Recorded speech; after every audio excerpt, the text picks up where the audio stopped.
கிருஷ்ணகிரியில் இந்தியா விவசாயிகள் கூட்டமைப்பு சார்பில் நடைபெற்ற அவசர ஆலோசனைக் கூட்டத்தில் மத்திய நிதி அமைச்சர் தாக்கல் செய்த பட்ஜெட்டில் இந்தியா விவசாயிகளுக்கு 1,52,000 கோடியே மட்டுமே நிதி ஒதுக்கீடு செய்து இருப்பது பெரும் ஏமாற்றம் அளிப்பதாக தேசிய செயலாளர் ராமகவுண்டர் குற்றம் சாட்டினார்.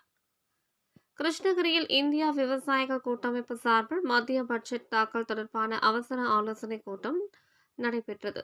சங்கத்தின் ஆலோசகர் நசீர் அகமது தலைமையில் நடைபெற்ற இந்த கூட்டத்திற்கு இந்தியா விவசாயிகள் கூட்டமைப்பின் தேசிய செயலாளர் ராமகவுண்டர் சிறப்பு அழைப்பாளராக கலந்து கொண்டு இந்தியா விவசாயிகளுக்கு எதிராக மத்திய நிதி அமைச்சர் நிர்மலா சீதாராமன் அவர்கள் தாக்கல் செய்த பட்ஜெட்டில் உணவு ஏற்றுமதிக்கு எந்த விதமான அறிவிப்புகளும் இல்லாதது பெரும் ஏமாற்றம் அளிப்பதாக குறிப்பிட்டார்.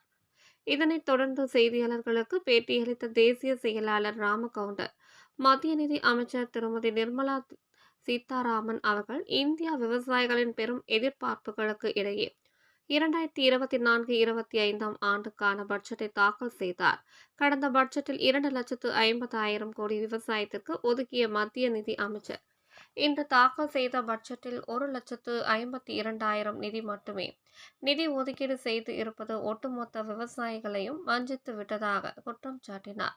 மேலும் பெண்களின் முன்னேற்றத்திற்காக 3 லட்சம் கோடி நிதி ஒதுக்கீடு செய்து இருப்பது வரவேற்பதாகவும் குறிப்பிட்ட ராமகவுண்டர் இந்தியாவை சுற்றியுள்ள நாடுகளில் உணவு பற்றாக்குறை ஏற்பட்டுள்ள நிலையில் இந்தியாவில் இருந்து உணவுப் பொருட்கள் கள்ளத்தனமாக கடத்தப்படுகிறது. இதனை தடுத்து நிறுத்தி இந்தியாவில் இருந்து நேரடியாக உணவுப் பொருட்களை ஏற்றுமதி செய்தால் விவசாயிகளுக்கும் அரசாங்கத்திற்கும் பெரும் லாபம் கிடைக்கும். மேலும் மத்திய நிதி அமைச்சர் தாக்கல் செய்துள்ள இந்த பட்ஜெட்டில் உணவு ஏற்றுமதிக்கு உண்டான அறிவிப்புகள் ஏதும் இல்லாதது ஒட்டுமொத்த விவசாயிகளுக்கும் ஏமாற்றம் அளிக்கும் இந்த பட்ஜெட்டாக உள்ளது என்று குற்றம் சாட்டினார்.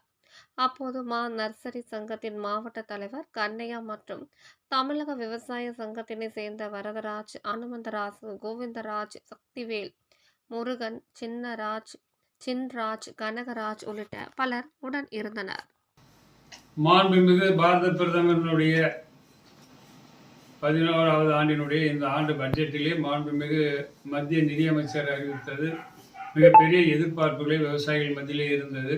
விவசாயிகளுடைய உற்பத்தி பொருளை 2 மடங்கு ஆக்குவதாகவும் லாபத்தை 3 மடங்கு ஆக்குவதாகவும் கூறினார்கள். அந்த எதிர்பார்ப்பு இந்த பட்ஜெட்டிலே இல்லை.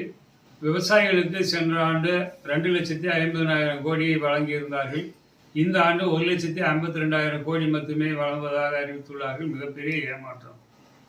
விவசாயிகளுடைய விளைபொருளை ஏற்றுமதிக்கு வழிவகை செய்வதாக கூறினார்கள்.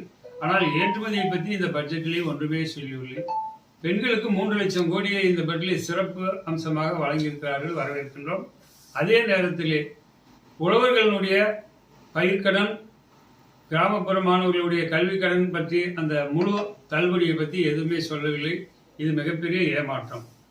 இந்தியாவை சுற்றியுள்ள அனைத்து நாடுகளிலும் விவசாய விலை பொருள் 20 மடங்கு விலை உயர்ந்துள்ளது. ஆனால் இந்தியாவிலே அடிமாட்டு விலைக்கு விவசாயிகள் உற்பத்தி செய்த உணவுப் பொருள் அத்தனையுமே விற்கப்படுகிறது. இது மிகப்பெரிய இந்திய விவசாயிகளுக்கு சுதந்திரமே கிடைக்கவில்லை என்ற சந்தேகத்தை உருவாக்குகின்ற வகையில் இருக்கிறது. ஆகவே இதை இந்திய விவசாயிகள் சங்கம் சார்பாக இதை கண்டனம் செய்கின்றோம், அந்த அதிருப்தியை தெரிவிக்கின்றோம். உங்கள் தேடல் நியூஸ் சேனலை லைக் பண்ணுங்க, ஷேர் பண்ணுங்க, கமெண்ட் பண்ணுங்க, ஆல் பெல் பட்டனை கிளிக் பண்ணுங்க, மறக்காம சப்ஸ்கிரைப் பண்ணுங்க.